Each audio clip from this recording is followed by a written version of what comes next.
नमस्कार, मैं श्यामगिरी। आज के कार्यक्रम में आप सभी दर्शकों का स्वागत है। चंद्रबाबू नायडू ने मोदी के घर हर फैसले से कर लिया किनारा। गठबंधन टूटेगा। अब चंद्रबाबू नायडू को जिस तरह से नरेंद्र मोदी क्षति पहुंचाना चाहते थे और उनको एक कटघरे में खड़ा करके ब्लैकमेलिंग करना चाहते थे, वह फेल हो गया। इंडिगो वाले कांड से जो घटना घटी इंडिगो की, उसके जरिए जो चंद्रबाबू नायडू को घेरने और बदनाम करने की एक सोची समझी साजिश और रणनीति थी नरेंद्र मोदी की, वह नायडू को पसंद नहीं आई और किसी को भी पसंद नहीं आएगा।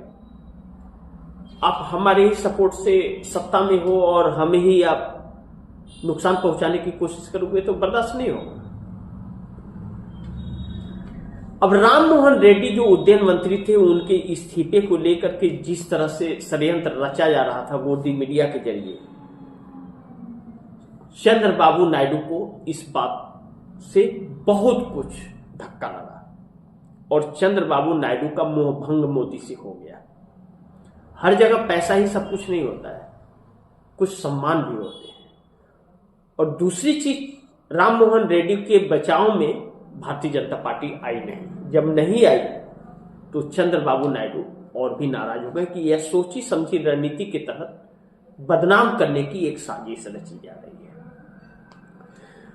दूसरी चीज, 16 सांसद हैं और पवन कल्याण के भी 2 सांसद जो है वह चंद्रबाबू नायडू की वजह से ही मोदी को समर्थन दे रहे हैं। नहीं तो मोदी को क्यों देने जाए? साउथ क्यों दे मोदी को? मोदी ने साउथ के लिए क्या किया है कि मोदी को दे? लेकिन मजबूरी थी कि विपक्ष सरकार के लिए सक्रिय नहीं था तो मोदी को समर्थन देना पड़ा, क्योंकि भाई हर किसी को राज्य चलाने के लिए कुछ तो चाहिए और चंद्रबाबू नायडू तो बार्गेनर है, उन्हें तो राजधानी बनानी थी, आंध्रा का विकास करना था। तो मोदी देश का विकास नहीं कर पाए, लेकिन 18 महीना 20 महीना चंद्रबाबू नायडू मोदी के साथ रह करके आंध्रा का विकास कर लिए। 1,40,000 करोड़ से ज्यादा की धनराशि केंद्र से ले ली और बड़े बड़े कंपनियों का प्रोजेक्ट ले लिया। आंध्रा का विकास हो रहा है, वह अपने मकसद में कामयाब हुए। लेकिन मोदी को क्या हासिल हुआ? मोदी देश का कौन सा विकास करती है? कुछ नहीं। लेकिन अब मोदी सहयोगी का सहयोग नहीं इन्हें, यह मोदी अपने 272 को छूना चाहते हैं कि हमारा 272 हमारी कुर्सी परमानेंट हो। अरे सहयोगी से परमानेंट है, आप सहयोगी के साथ अच्छे रहोगे तो सहयोगी आप वैसे ही सत्ता में रहोगे। और सहयोगी को तोड़कर तो हर माल बिकाऊ तो नहीं होता। चंद्रबाबू नायडू के सांसदों को खरीदने की हैसियत नहीं और उन्हें डरा पाने की क्षमता नहीं थी मोदी में, इसलिए बदनाम करने की कोशिश रची गई। और यह जितना नरेंद्र मोदी नुकसान पहुंचाने की कोशिश और उन पर शिकंजा कसने की कोशिश चंद्रबाबू नायडू पर कर रहे थे, उतने ही चंद्रबाबू नायडू कांग्रेस के नजदीक जाने लगे। और कांग्रेस ने एक बहुत बड़ा, मतलब एक ऐसा वो दे रखा है, कांग्रेस ने ऑफर दे रखा है कि भैया 172 लेकर के आओ और सरकार बना लो, हमारे 100 का समर्थन ले लो, हमें तो सरकार में भी हम बाहर से समर्थन दे देंगे। और यह ऑफर कोई छोड़ना नहीं चाहता, हर कोई इस ऑफर में लग गया है। अखिलेश यादव भी लगे हुए हैं, अखिलेश यादव सब जगह से मिल के जा रहे हैं, लेकिन अखिलेश यादव इंडिया गठबंधन के हिस्सा हैं, वो इंडिया गठबंधन की तरफ से जा रहे हैं। ममता बनर्जी भी इसमें सक्रिय नजर आ रही है, क्योंकि ममता बनर्जी खुद फंसी हुई है। ममता बनर्जी का 2026 में और अखिलेश यादव का 2027 में, अगर अब नहीं संभले तो काम तमाम हो जाएगा। सत्ता हाथ जो आने वाली होगी वो भी नहीं आएगी, अब ममता बनर्जी के हाथ से सत्ता फिसल जाएगी। भारतीय जनता पार्टी तो अपने कार्यक्रम पर चल ही रही है, वोट चोरी। राहुल गांधी ने रामलीला मैदान में दिखाई दिया ताकत अपनी। तो यह चीजें अब मोदी के लिए भारी पड़ गई। अब चंद्रबाबू नायडू ने मोदी के हर फैसले से जो दूरी बनाई, किनारा बनाया, क्योंकि मोदी विश्वास के लायक अब नहीं रह गए। अमित शाह विश्वास के लायक नहीं रह गए, यह विश्वासघाती थे, हैं और आगे भी ऐसे ही करते रहेंगे, क्योंकि जब कुर्सी हिल रही हो तो हर कोई अपना विश्वास कायम करना चाहता है अपने सहयोगी से, और यह विश्वास अपना घटाते जा रहे हैं। तो अब चंद्रबाबू नायडू यह समझ गए कि अभी तक तो ठीक था मोदी की सत्ता, लेकिन अब आगे मोदी के लिए सरकार चला पाना इम्पॉसिबल होगा, क्योंकि विपक्ष के साथ साथ घर के लोग भी मोदी के पीछे पड़ गए हैं इस्तीफा करवा लेने के।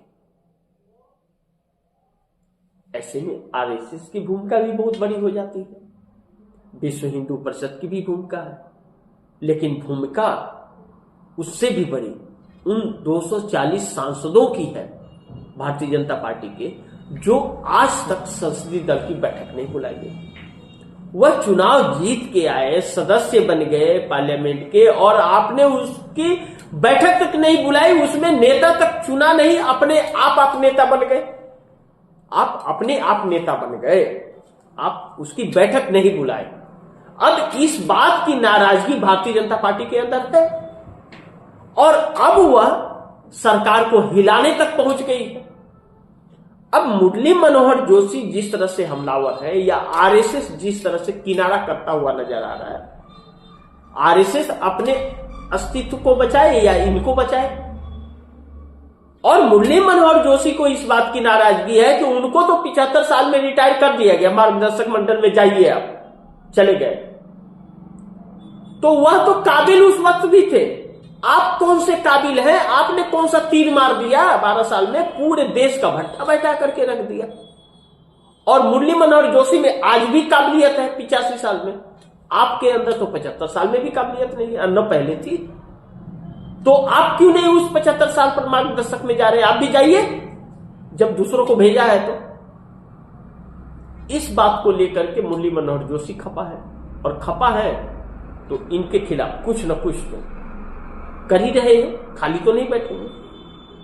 तो अब मोदी के पीछे पूरी यूनिटी एक होकर के पड़ी है, भाजपा में, आरएसएस के, विश्व हिंदू परिषद के। तो अपने पड़े ही हैं, सांसद सब सहमत है कि नहीं, और विपक्ष ऊपर से इनको सत्ता व्यवस्था बदलना ही चाहता है।